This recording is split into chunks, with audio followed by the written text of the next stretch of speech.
अरे बोल रामा हो राम।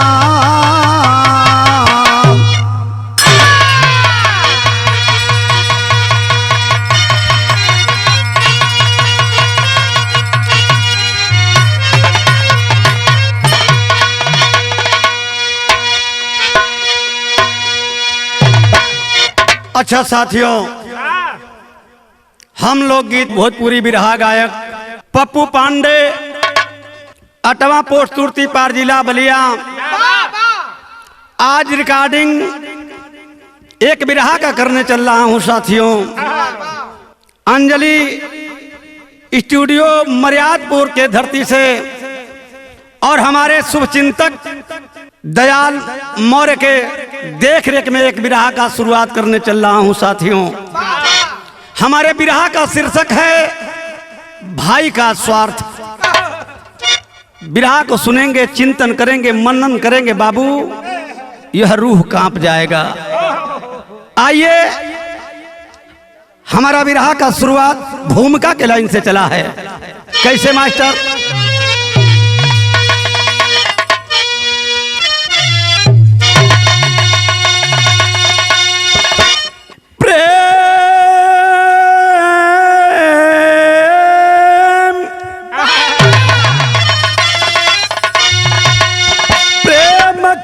पुष्पौर में जो खिलता सदा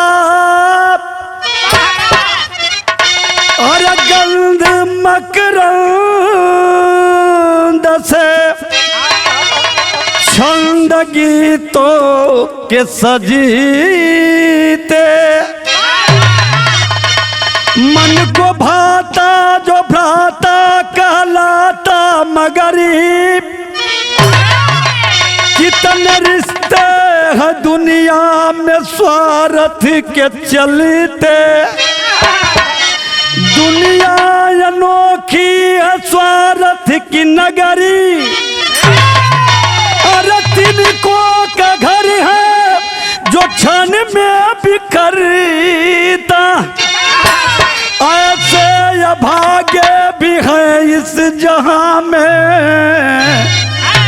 जो रहते हैं जल में मगर प्यास से मरते।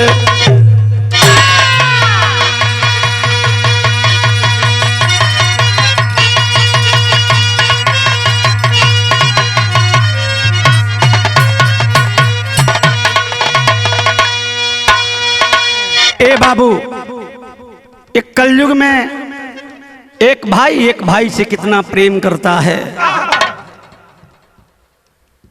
हमारे बिरहा में कौवाली का लाइन लग गई मास्टर।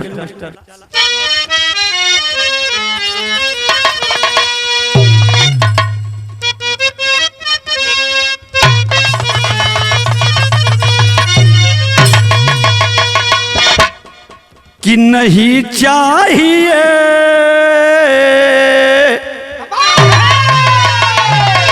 आज नहीं चाहिए दिल दुखा ना किसी का।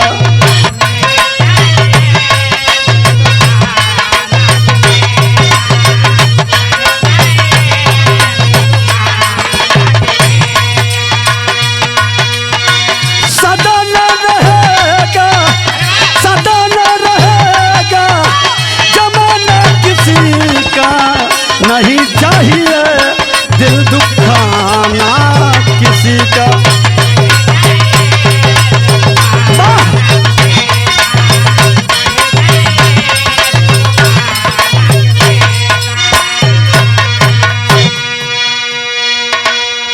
लेकिन बिरहा के अंदर बाबू भाव कितना खूबसूरत कवि लिखलन ना स्वर्गीय राणा जी, ये दुनिया में ना होन लिखलन।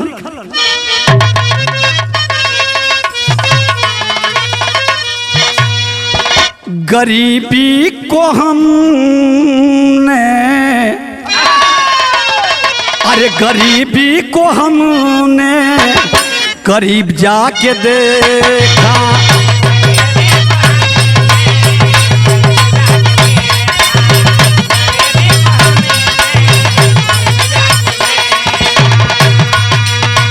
किस्मत बदलते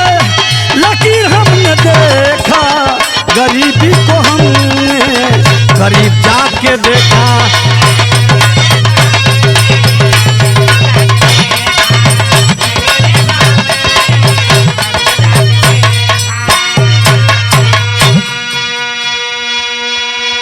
आज जो बिरहा आपके सामने छोड़ रहा हूं साथियों, गरीबी क्या होती है, आइए पात्र का परिचय सुने। ये कहानी कहाँ का, कैसन कौनी समय का हो बाबू।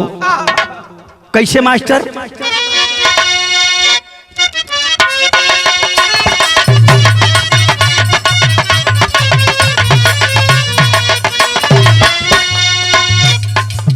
जनपद गोंडा,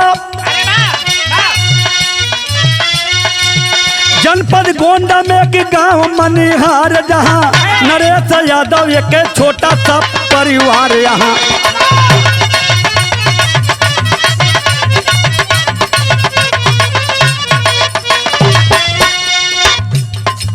नरेश गोंडा में मजदूरी जाके करते थे, नरेश गोंडा में मजदूरी जाके करते थे, पत्नी नैना और बेटा का पेट भरते थे।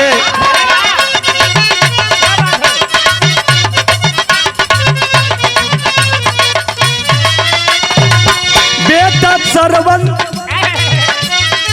बेटा सरवन, बेटा सरवन राजू का उम्र छोटा था, बेटा सरवन राजू का उम्र छोटा था, बड़ा गरीबी में ही गुजर बसर होता था।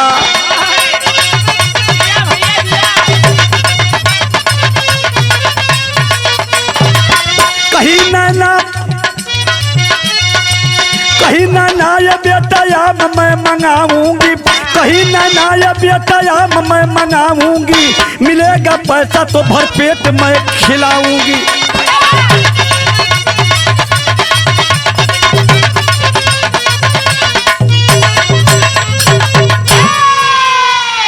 ए बाबू, उत्तर प्रदेश के अंतर्गत जनपद गोंडा के एक गांव, जिवनी गांव का नाम मनिहार बतावल गयल, वही मनिहार गांव का रहे वाला नरेश यादव का एगो छोटा सा परिवार। पत्नी का नाम बाये बाबू नैना, दुई ठे बेटा हवन, बड़का बेटा का नाम सरवन, दूसर का एगो 6 बरिस का लड़का बा जमुना का नाम राजू बतावल गयल। मेहनत मजदूरी करके वो नरेश यादव अपने परिवार का पालन पोषण कर रहे हैं साथियों। लेकिन देखिए, एक समय होता है, पुरुष बली न होता है, समय होत बलवान। गरीबी होना कोई जुर्म नहीं होता है साथियों। एक दिन बगल के गांव में एक लड़का आम खा रहा था, वही सरवन अपनी बाबू राजू के घुमाने के लिए लेकर गया था। आज जब ओइजा गइल ये बाबू, तो राजू अम्मा के देख के ललचे लगल। सरवन हथवा के पकड़ लेलन, आ अपनी बाबू के घींच के कलन कि अरे बाबू चिंता मत कर, बाबूजी मेहनत का काम करेलन, मजदूरी का काम करेलन, घरे चला। राजू के लेकर के अपने घर चला आया। आज जब राजू के लेके अपने घरे अलन ना, तो नैना से अपनी माई से उस सरवन बेटवा एगो बात कहलस। का कहलस बाबू?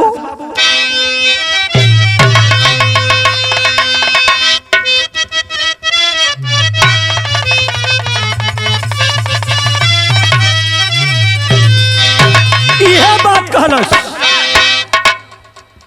आर दिन भरे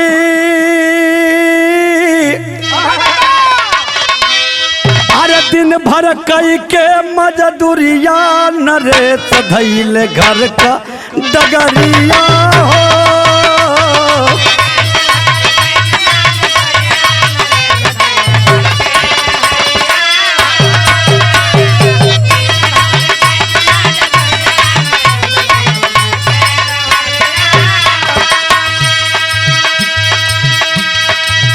वही नरेश यादव से नैना एगो बात कहलस, ए सैया जात हवन ड्यूटी करे ने एगो काम कह दिया, तनी आटा चावल कम में कीन के ले इहा। मौसम आम का सीजन बा, कुछ अपनी बेटमन खातिर आम जरूर लेके आइया हो बाबू। चलल ड्यूटी कह लेलन, चलल रास्ता में भैल का 3 गोया मखराची का गाठरिया।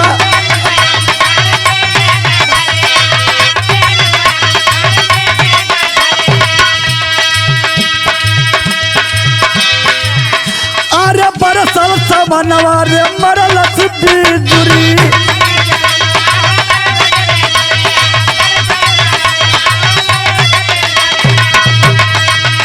अरे कोयला होई गईली बदलिया नरेश धैल घर के रहरिया हो।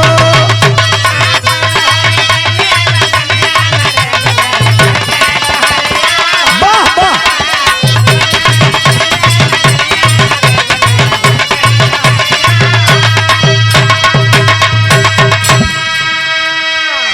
मात्र 150 रुपया का मजदूरी करने वाला वो नरेश यादव अपने पत्नी नैना के बात को सुन करके ए बाबू बाजार कैलन, आटा खरीदलन, चावल किनलन, लेकिन कुछ आम भी कीन के वही साइकिल में लपेट के बाबूजी रास्ता पकड़ के चले लगलन।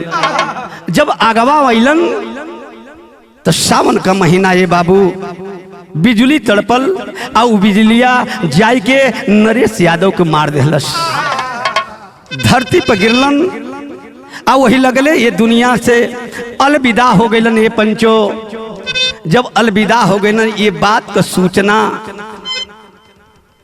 जब मनिहार गांव में दिया न बाबू, तो ओइजा से लोग चलल नरेश यादव के देखे खातिर। दुई के गदूद बचवा नैना अपनी दोनों बेटवन के लेके चलली न बाबू, तो ओइजा कौन सीन रहल बाबू, बिरहा में वो गीत लग गए।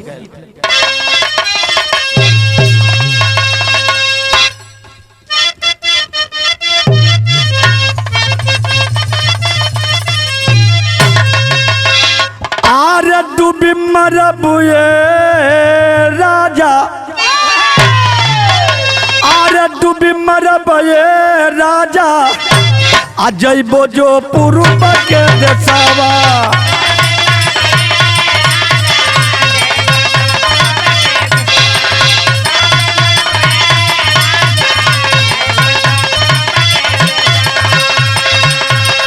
लेकिन भाव स्थल पर गौर करेंगे बाबू। नैना अपनी बेटवा के लेके बाबू वही नरेश यादव के चेहरवा के चुमत है, देखत है। ए सैया का भैलिए सैया, का भैलिए सैया, खुले ना नजरिया तोहरो।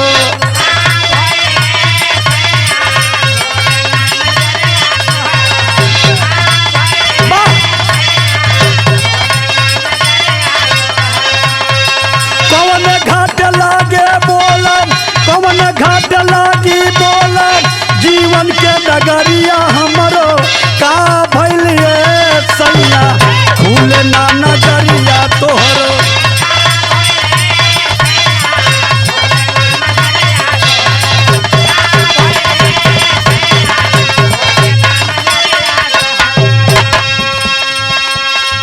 वही नरेश से पत्नी नैना रो रो के बिलख के एगो बात कलस की सैया हो, है गदूद बचवन के देखत हुआ, हमार बात सुना। लसिया पे गिर के हो नैना, लसिया पे गिर के नैना, तो जली परनवा हो।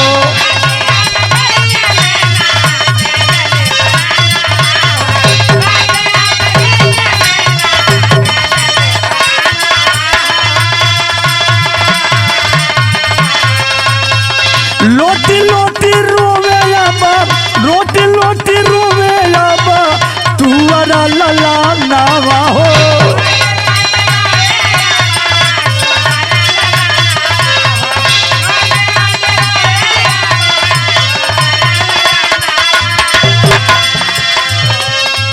चीतवा सजावे मिलके, चीतवा सजावे मिलके गौआ नगरिया सगरो, चीतवा सजावे मिलके गौआ नगरिया तोहरो, का भइली ए सैया खुले ना नजरिया तोहरो।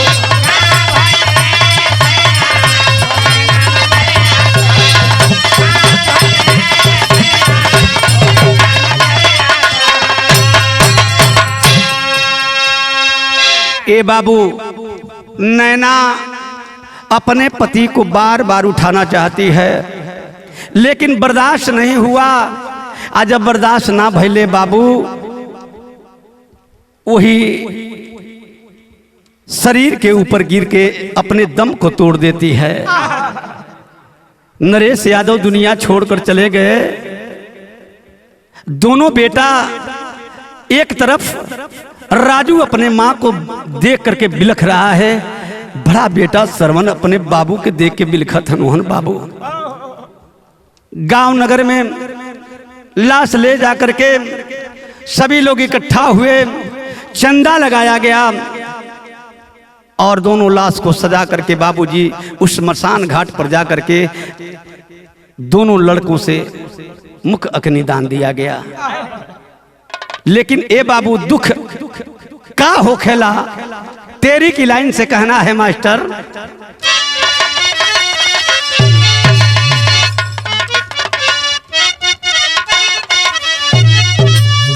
दुख सुख के बाप पर छाई जिंदगी, आंसू की दरिया में कैसे बात बधाई।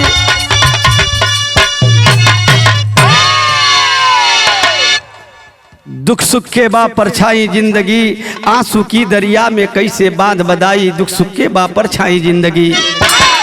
गांव के लोग इकट्ठा हुए, इकट्ठा होके एगो काम कैलन कि दोनों बेटन खातिर, दोनों बाबून खातिर एगो चाय का दुकान खोलवावल गयल। लेकिन वो चाय के दुकान के खोले खातिर पूरा गांव के लोग चंदा लगौले बा। श्रवण चाय के दुकान खोलने चल रहा है बाबूजी, विदेशिया से कहे के का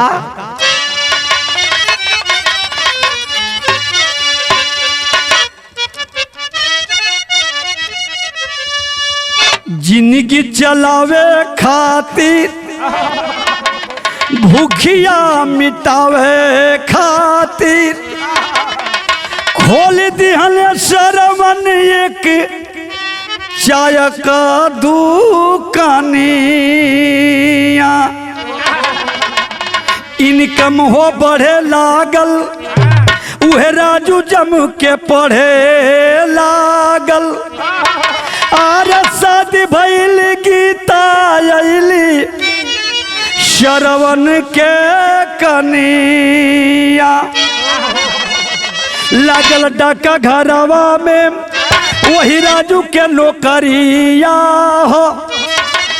आर भैया और भौजी का चुमैला चरनिया। पूजा दुल्हनिया से राजू के बियाह भइल। आर जिंदगी में खिलल बाटे सुख का किरनिया। ए बाबू, वही मनिहार गांव के चौराहा पर एक चाय का दुकान श्रवण किया है। दुकान खूब चलने लगी। एक दिन वही राजू जूठा गिलास जब उठाने के लिए चला है बाबू, आज जब श्रवण का नजर पड़ल तो तुरंत जा करके अपने भाई के हाथ को पकड़ लिया। कहलत करे पगला, जहिया बाबूजी मरे लगलन ना तो तोर हथवा उठा के हमारी हथवा में दे दिहलन। आई कहलन कि लो आज से ये तेरा बेटा है, इसका ध्यान देना पड़ेगा। लेकिन ये हाथ जूठा गिलास धोने वाला नहीं है, तू पढ़ना शुरुआत कर दे। पढ़ावे लगलन हो बाबूजी। पढ़ते पढ़ते वही श्रवण का भी शादी भइल। आ श्रवण का शादी भइल, नाम पत्नी का गीता बतावल गई। धीरे धीरे कुछ दिन बीतल, इधर लड़का भी पढ़ रहा है। अंतोगत्वा वह लड़का भी डाकघर में सर्विस करने लगा। बड़े बाबू का पोस्ट उसे प्राप्त हुआ। आज बड़े बाबू को पोस्ट प्राप्त भइल न बाबू, तो सरकारी नौकरी करे वाला का तिलकहरू को कमी ना होला। शादी तय भइल, नाम लड़की का पूजा बतावल गई। अब पूजा का जब शादी तय भइल, उस समय श्रवण अपनी भाई राजू से एगो बात कहन कि बाबू लड़की देखे जाए के है, तो है गांव नगर के लोग बा, है प्रधान जी हमन सबके लेके चला, आ कम से कम वो लड़की के देख लिहल जा। लेकिन उस समय एक बात का जवाब दिया। वह राजू कहा कि बाबू भैया जब दुल्हन भी आ, वो दुल्हन से शादी हमार हुई, वो दुल्हन के देखे खातिर मात्र हम जाई। राजू चला अपने पूजा को देखने के लिए। आज जब पूजा के देखे खातिर चलन न बाबू, तो एगो सवाल कैलन। यह सवाल कैलन कि पूजा आज जवन नौकरी बा, जवन मिलल बा, सब हमारी भाई और हमारी भौजाई के देन बा। एगो काम करी है, जब तोके हम गाँवे लिया के चली, तो हमारी भैया के ससुर को उपाधि दे दी है, आ हमारी भौजाई के सासू माँ को उपाधि दी है। ए बाबू बड़ा धूमधाम से शादी हुआ, पूजा भी घर पर आई। लेकिन भैल का वही जगह से सुख का बात चले लागल। वो परिवार में विराह में एगो गीत लग गई।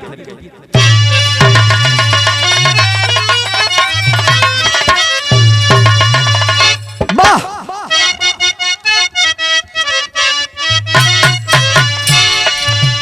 वह गीत है। एगो सखी से बात बतावत हिय। ए सखी तुहार का करेलन? हमार तो बढ़िया से बढ़िया गाड़ी चलावेलन। एगो सखी कहे का कहे, दूसरी मिजाज कहूँ, आरे सैया आरे सैया मिलल सुतवैया मो क्या करूं।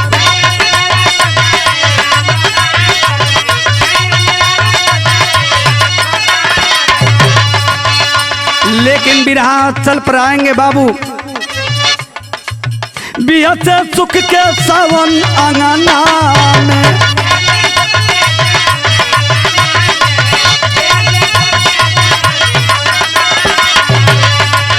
बिया से सुख के सावन अंगना में, बिया से सुख के सावन अंगना में, खिले का तलब सुमन अंगना में।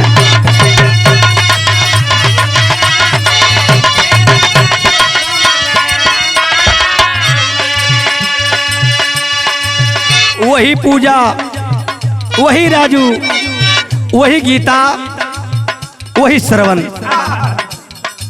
ए बाबू कितना बरियार घर में खुशी बा। अरे पूजा के पाँव भारी झूमे भौजाई, पूजा के पाँव भारी झूमे भौजाई।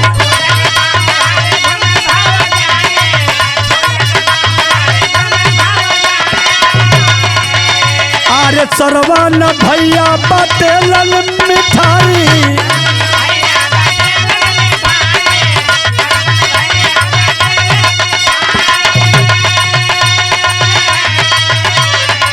लागे लागे लागे आ गइल चान अंगना में।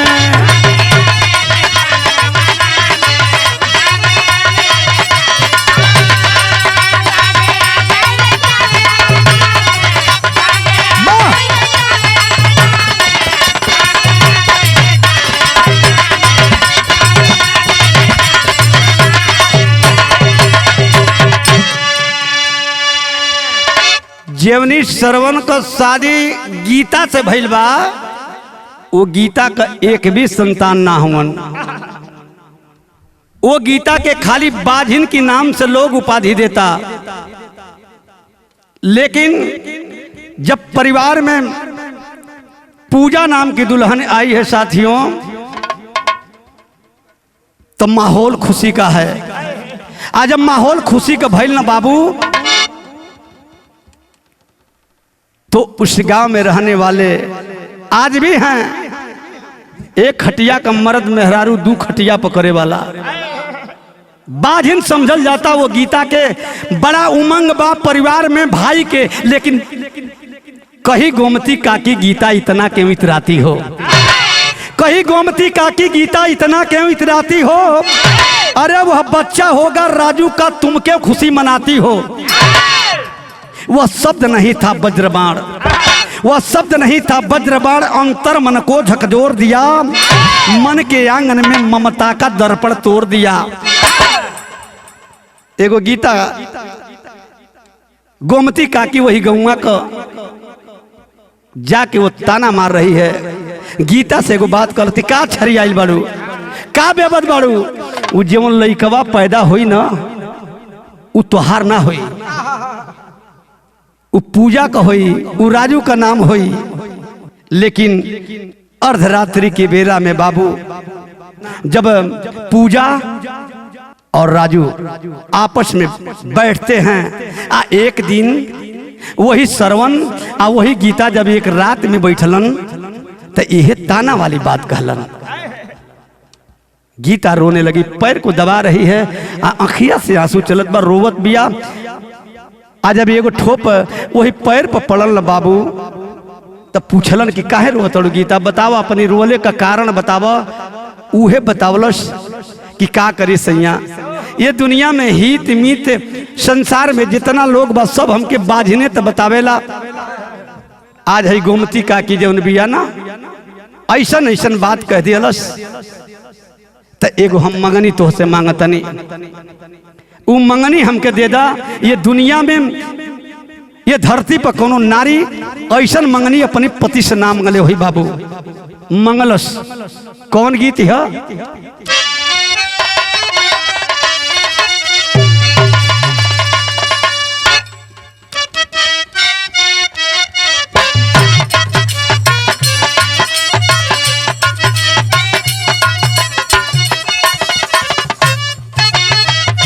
सैया हम जेवना और जाइला लोग हमारी चेहरवा के देख अपनी चेहरवा के झुकावे लगेला हो। हाथ जोड़ो तनी एगो हमके मंगनी दे दो। दुनिया में साया साड़ी ब्लाउज तो से ना मंगली, एक मंगनी मांगतनी का। असम्मान करे सैया दुविधा सी जाईती हो, असम्मान करे सैया दुविधा सी जाईती हो, खाई के माहुरवा देती जाना हो।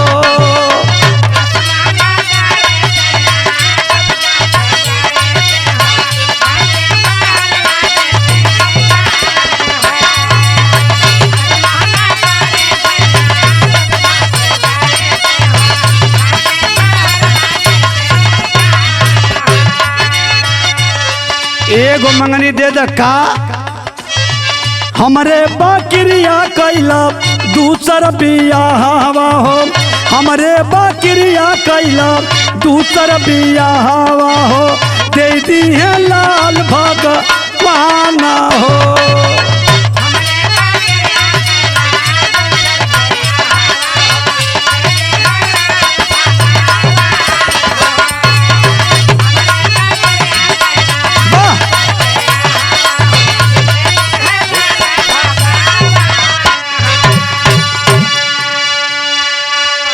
एगो काम कैदा अपन तू शादी कैल सैया।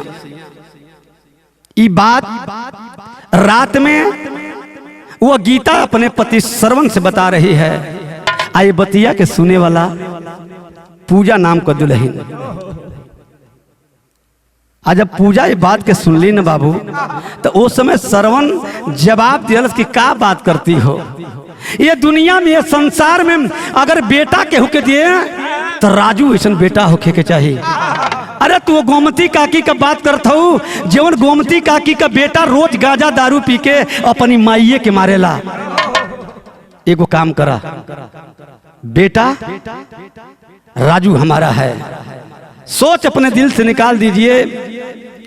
आई बतिया के जब बाबू वो पूजा सुनलस ना तो अपनी पति राजू से एगो बात बतावे लगल। का कहलस बाबू?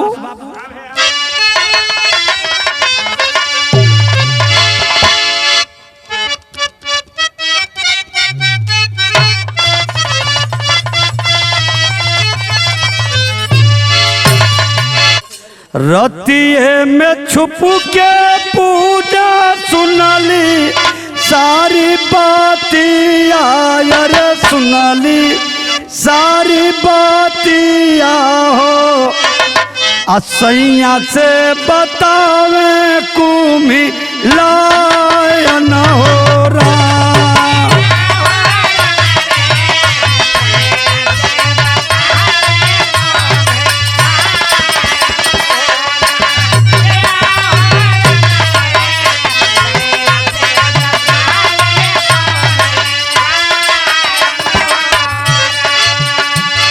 ए सैया सुना, इहे तोहर भैया बतियावत रहलन कि राजू ऐसन औलाद केहू के नहीं खा, हमार बेटा है। लेकिन भगवान का मर्जी हो बाबू, खुशी केवन मिलता। कुछ दिन बाद भइल सुघर एक ललावा रे सुघर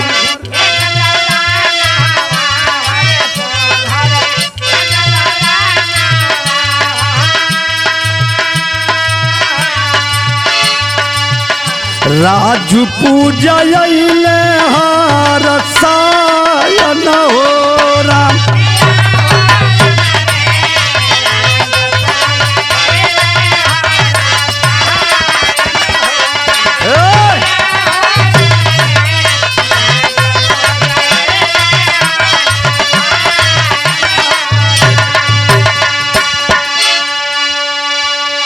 इधर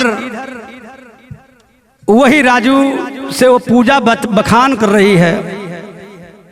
आपके भाई आपके भौजाई बड़ी सुंदर बात बता रहे थे, लेकिन लड़का पैदा भइल। आज जब लेके राजू आप पूजा जब चलन ना अपने घरे की तरफ हो बाबू, वही समय के बेला में श्रवण गीता तैयारी कर कि हमार भतीजा हमार बेटा आई तो कौनो के गिफ्ट दिहल जाओ। तो घरवा गिफ्ट बना के धैल बा, रास्ता पकड़ के चलल लो। अइला की बात भइल का मास्टर बिराह में गीत है।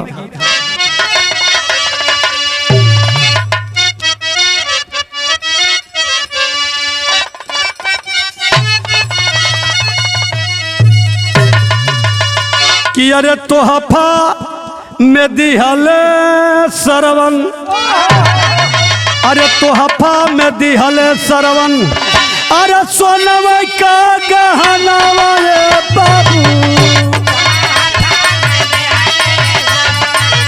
गहनावा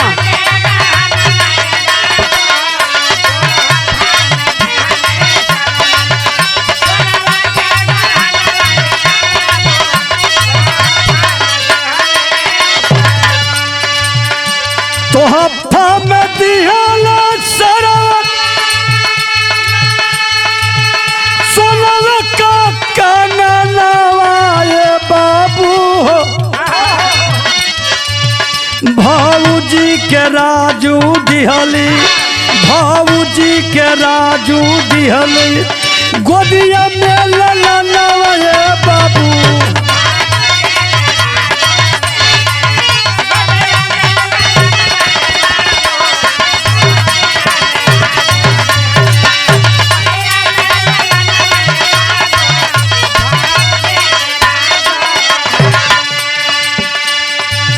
वही राजू बेटा के लेके अपनी भौजाई वही बाझिन के गोदी में दिहलन है। अचरा फैलौलस है। बाझिन हो बाबू कबू बेटवा के देखले ना रहल, खूब चुमतिया खूब चाटतिया, हमार बेटा है। गीता के गोदिया में लाल के सुतवाली,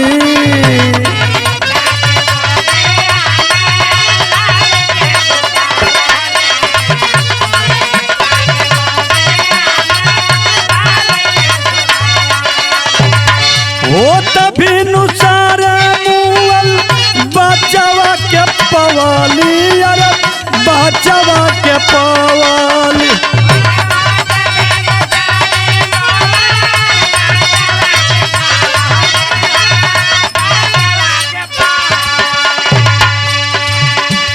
माचल कोहरा मतहिया, माचल कोहरा मतहिया, आ गइले तूफानवा बाबू हो।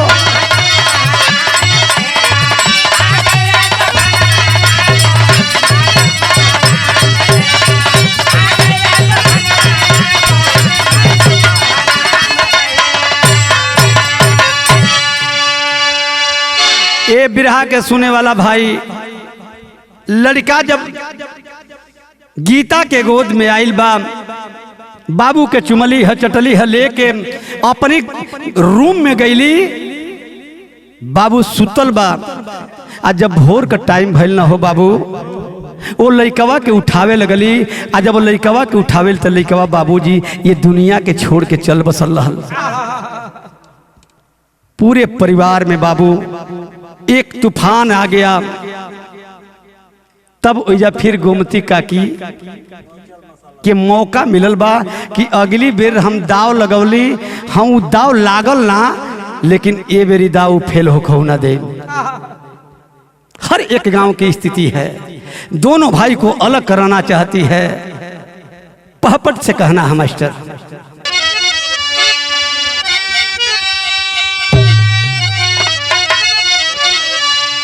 यह काम कैली।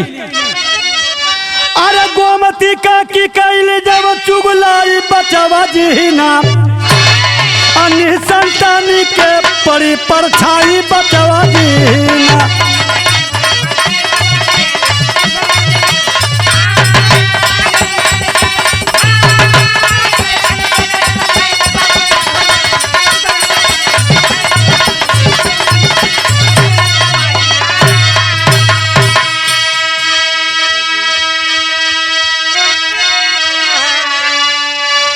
वही गोमती काकी पहुंचल, आ जाके पूजा के बोला के कहलत सुन सुन सुन, जेवन लइकवा तू दिहलिया ने गोदिया में वो बाझिन है, तोरी लइकवा के ले जाके डपट के मुआ दिहल से रतिया में। बात एकदम बिल्कुल बाबू दिमाग में एकदम पहुंचल।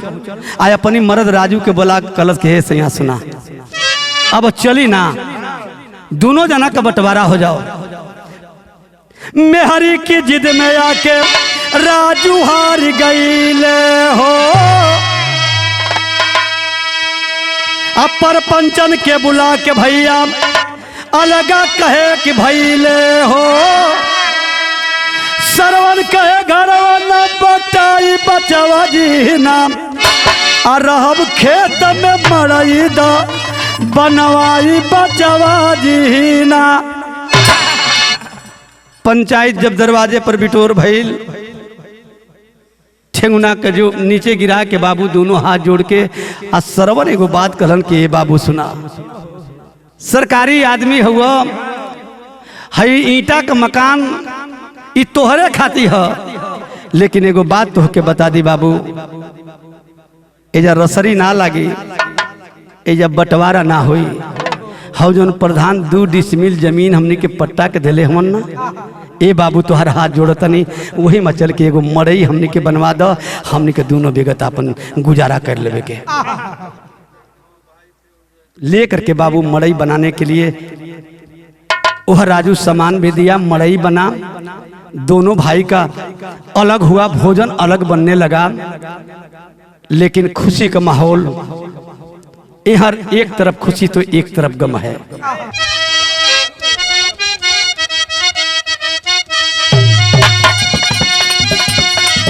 अरे चढ़ के स्कूटर पे राजू एक दिन आइले, अरे रहिया में भइल एक्सीडेंट बरिया। अरे गोंडा पतिलवा में भरती रे भइल,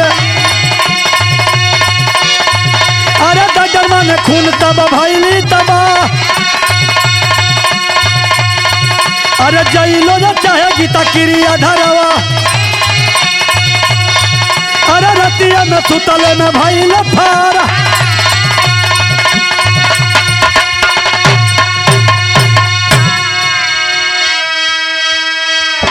इधर राजू के परिवार में छठियार मनत बाबू, 12 बिजन का भोजन बनल बा। आ उधर श्रवण अपने दुआरी पर बैठ के इंतजार करत हूँ कि हमार बाबू हमके न्योता देवे यहाँ ओमा हमहू चलब कुछ भोजन पानी करब। लेकिन बाबू पूरा दिन बीत गया, पूरा रात बीत गया, लेकिन निमंत्रण नहीं आया। आ वही दूसरका दिने स्कूटर पर चढ़ के ड्यूटी करे कती उ राजू जात हूँ तो रास्ता में एक्सीडेंट भइल बा, बड़ा खून गिरल बा। गोंडा हॉस्पिटल में भर्ती करावल गईल। वहाँ का डॉक्टर खून मांगता।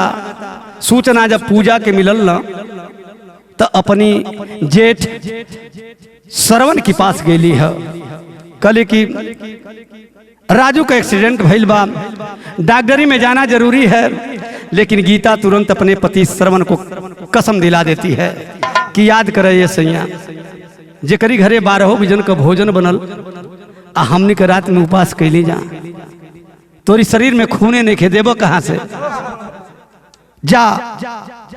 दोनों परिवार सोने लगे, लेकिन भाई को बर्दाश्त नहीं हुआ। वे फाटल लुंगी फाटल कुर्ता पर गोंडा हॉस्पिटल में पहुंचलन। हाँ, आ जाके डॉक्टर से एगो बड़ी अनमोल बात कहलन। का कहलन लास्ट है,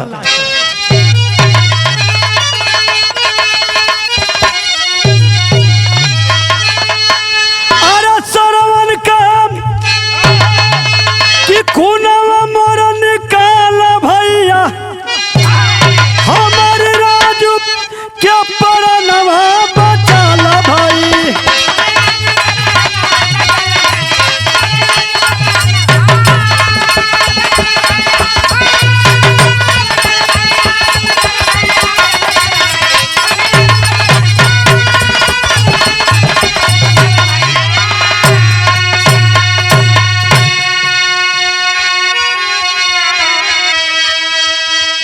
ए डॉक्टर साहब, वही ऑफिसर को, वही बड़े बाबू को हम एगो भाई है, एगो काम करा। 3 बोतल खून दिहल जागल बा बिराना,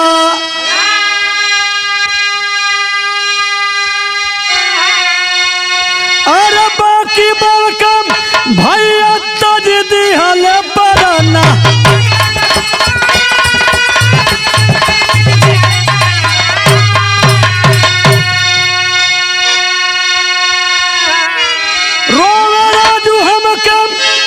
छोड़ के कहा गईला भैया, हमारे राजू के परनवा बचाला भैया। ए बाबू एक बिस्तरा पर वह राजू उठ कर बैठ गया।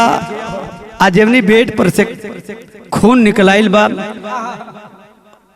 श्रवण ने दुनिया के छोड़ के चल देलन। लेकिन यह बात का सूचना मनिहार गांव में धर्म पत्नी गीता के दियाल तो ओकर दशा का बा। सजना के शोक नहीं गीता सहपा,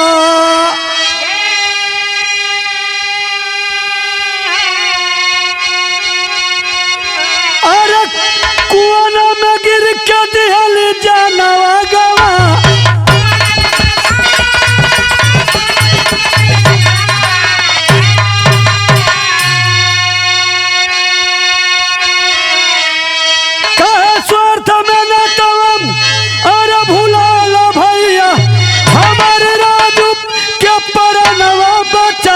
भाई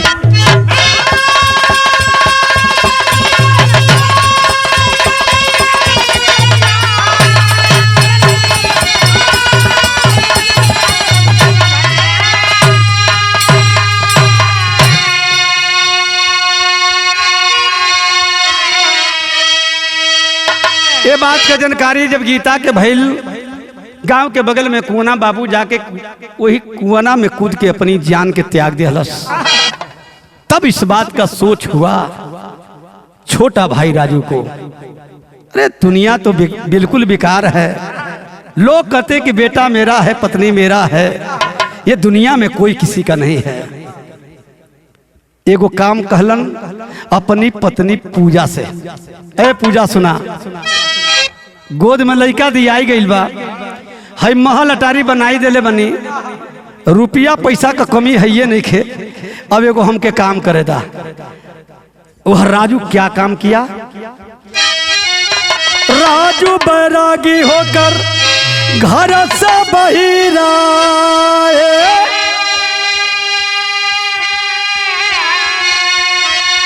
अरे योगी ज्ञानीनाथ वह गोरखपुर कहाँ?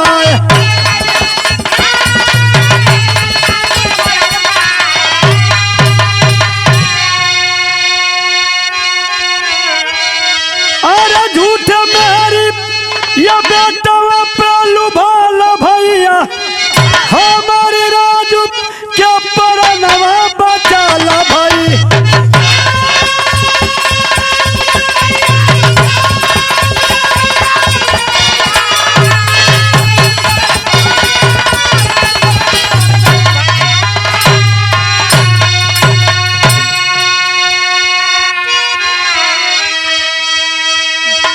वही राजू अपने पूरे परिवार को छोड़कर बाबूजी गोरखपुर में जाकर के साधु बन गया। फिर मुड़ कर अपने परिवार में नहीं गया। बिरहा का शीर्षक भाई भाई का स्वार्थ। गुरु बिहारी, गुरु गणेश, गुरु रामलाल मोर बाका, कथन करे कभी चंद्रिका बच्चन का विजय पताका। अरे दुख सुख के बाप पर छाई जिंदगी, अरे दुख सुख के बाप पर छाई जिंदगी, राणा पप्पू से अब के हाथ मिलाई, दुख सुख के बाप पर छाई।